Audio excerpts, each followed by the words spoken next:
Morning! Red na? Annyeonghaseyo! We will be making chocolate ice cream, ha? We will be using this one. A gelato mixer. This one, gelato mixer, English yan, ha? Expensive yan, around 150 to 160 something. Pero kung wala kayo sa bahay niya, alam niyo nabibili sa pambahay yung Cuisinart, you have to freeze yung loob niya. Yun, okay na yun. Kung wala pa rin kayo niyan, meron... 2,000 plus lang yun.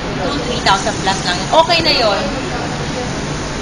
Pero for that one, kasi good for 1/4 lang yan, maybe you have to divide the recipe into 3 or into 4. Para lang siya. Kasi ito sobrang dami. Good for, for this size. First na gagawin natin, i-heat up natin itong milk, sugar, and yolk. Ang base. Mix itong sugar and yolk. And then you boil the milk and then temper it here. Once na-achieve nyo yung natin consistency, you add your compound chocolate sa maiit na mixture para mag-melt down siya. Okay? Explain ko, may gagawa sa inyo ito ha. Once nag-melt down na siya, you have to put this in yung third bain-marie sa ice water.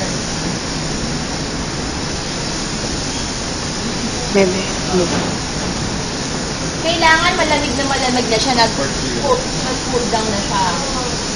Once nag-cool down na siya, doon niyo palang i-add yung cream nyo. May dalawang option kayo, pwedeng whip, pwede rin non-whip. Pag non-whip, directly from the Tetra Pak, add nyo na siya. Kapag whip mo siya until softly. Anong difference ng whip sa non-whip? Kapag winip mo to, mas magaan yung ice cream mo. Mas airy siya.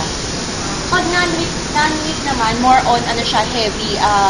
Meron siya yung mouthfeel niya, mas-feel mo talaga. Sobrang creamy yun. Yung texture. And then, mas maganda, once na na-add mo to, overnight chill mo yung pinaka-base mo. Kailangan malamig siya eh. Once na overnight chill mo siya, dun ka pala mag-start ng churning. Churning yung term natin sa ice cream. Yung pag-mix. Okay, churning na. Pero tayo, hanggang dito pa lang tayo, once na-add yung cream, bain-marie sa ice cold water. Then once na malamig, i-churn na natin. Anong technique para hindi na natin ma-overnight yun? Para ma-skip natin yung overnight. Yung ice plus rock salt. Lalagyan mo siya ng rock salt. As in, madaming rock salt. Para hindi siya mag-watery kaagad. I-freeze niya kaagad. Kasi ang rock salt na nakakapag. Ito yung ginagamit nilang technique sa mga sorbet, sa mga sorbetes natin. Nasa malaking basin siya, puno ng ice yan sa gilid, tapos maraming rock salt per layer. Tapos nasa gitna yung maliit na container ng ice cream. Kino-close na yung overnight, tapos sa following day, matigas na siya. Yan na siya ng sorbet. Tapos lalagay nila sa dry ice. Binibenta nila. Sorbet naman tayo. For the sorbet, ang flavor natin is mango sorbet. Very easy lang ang mango sorbet. Mix all together, mango puree, sugar, corn syrup, and water. Sa mango sorbet, usually high in sugar content. Nakatikim na kayo ng sorbet, usually matamis siya. Matamis na matamis. Kasi itong sugar, siya yung nagpapakrystallize sa fruit natin dito sa fruit base natin. Kasi kung konting sugar lang, ang tendency niya, pag kinain mo yung fruit, mag-a-ice siya. Hindi siya mag-crystallize. So you have to mix this all together and then, ito yung base niyan. Ice water bath. Once natunaw na yung smooth texture na siya, strain mo muna. And then, put it in ice water bath then plus rock salt para lumamig siya kaagad. Once na malamig na siya, i-add nyo to egg whites. Using wire whisk lang. Anong purpose itong egg whites? This will act as your stabilizer. Kasi home base lang tayo, so egg whites ang gagamitin nyo. Para siya yung mag-hold sa base nyo. Hindi siya magwawatak-watak. Ha? Kung wala kayong egg white sa market, meron tayong tinatawag na sorbet stabilizer. talaga yung ginagamit natin. Meron tayong sorbet stabilizer. Mas masarap siya pag kinain mo siya, hindi siya icy, hindi siya parang yellow. Talagang melts in your mouth. Well, ito yung, if you notice, sa intro natin, meron tayong 7 types of cookies. Twill is one of the types of cookies. Ito yung ginagamit sa mga pin cookies to. For ano to, for parang pinakalalagyan ng ice cream natin or sorbet natin for decoration. Pwede rin siya as decoration. Nakikita nyo na cake. Tapos merong mga ano na parang birthday dyan. Tapos nalagyan nila ng ice cream dito. Ito yung twill. Para saan tong twill? Bakit ito yung kadalas na ginagamit sa ice cream? Kasi pag pinlate mo ang ice cream, kailangan meron siyang support sa ilalim para hindi siya mag-slide. Yun lang yung purpose niya. So, ang ice cream kapag pinaplate mo, kailangan meron siyang palaging maglagay ka ng maliit na cookie or cake or twill or any. Huwag mo siyang i-represent as ice cream lang. Unless nakalagay siya sa martini glass or any glass. Huwag mo siya i-represent. So naman, very easy. Mix all together. Yun lang. And then, nagawa tayo ng cup. And then, stencils.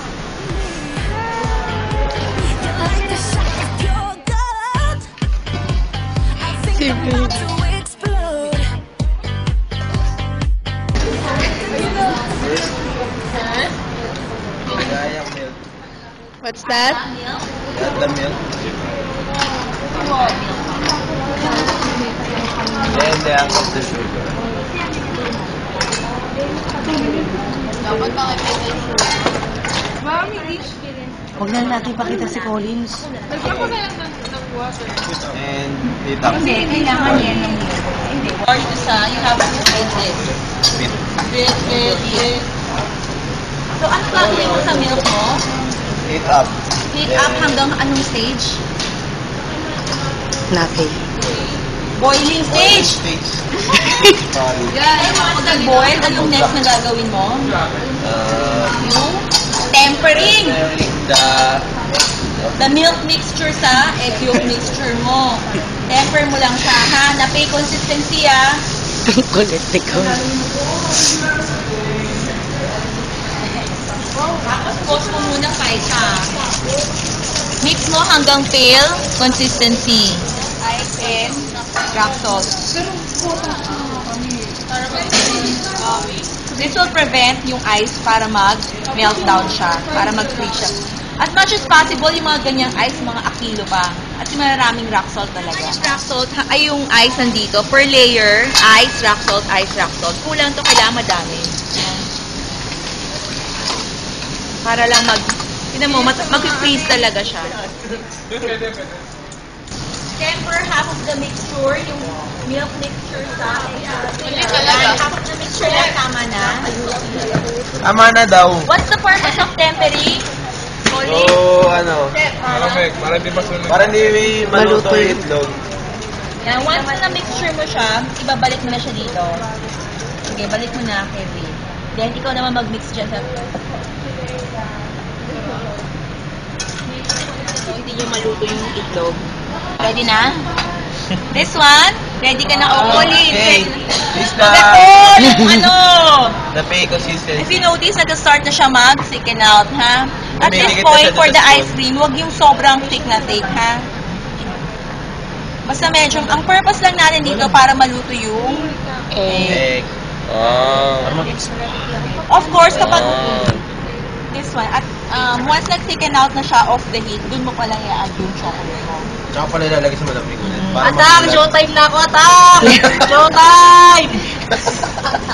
Binabati ko nga pala lahat ng mga ko mula. Yung bugtad sa inyong tanan! Lutuhin mo na yung tikoy mo. Papa, nandito na ako.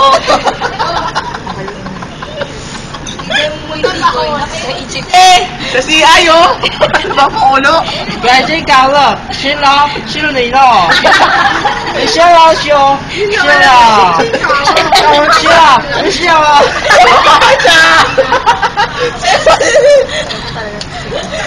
Ang pangit ng tikoy mo. 真的熊好笑。 Ikaw ito ng TV, sige binondo. Gagawin mo tanggal, pero... Tagalog yung sex.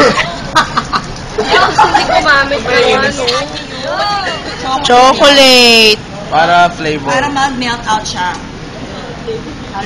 Kung mag-add kayo ng flavoring sa mga ice cream nyo, like mga strawberry, Hirap kumita ng raspberry, pera, or tigahalo mango, lang. sa point na malamig na yung base nyo, doon pa lang kayo mag-add. At this point, dito na tayo nag-add ng mga chocolates natin kasi hanggang sa mag-melt out Kung gusto niyo ng mga Rocky Road ice cream or may mga nuts, Hindi nahaluan. hindi pa kayo mag-a-add dyan kasi mag-soften up siya.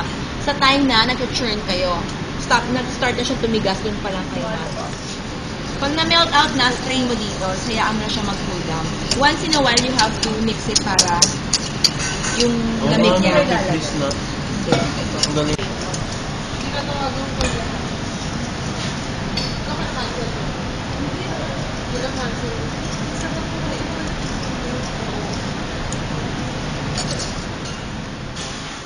Once na na-achieve nyo na yung consistency niya, pag lumalamig na siya, nag-thicken out yung pinaka-base nyo.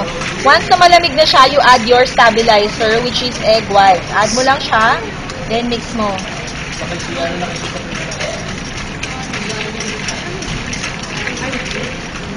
Mix it.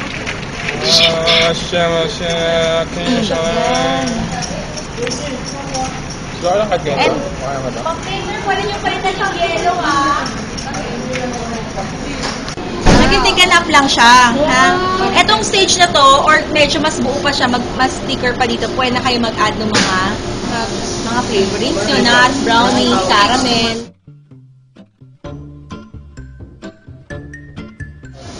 Thank you.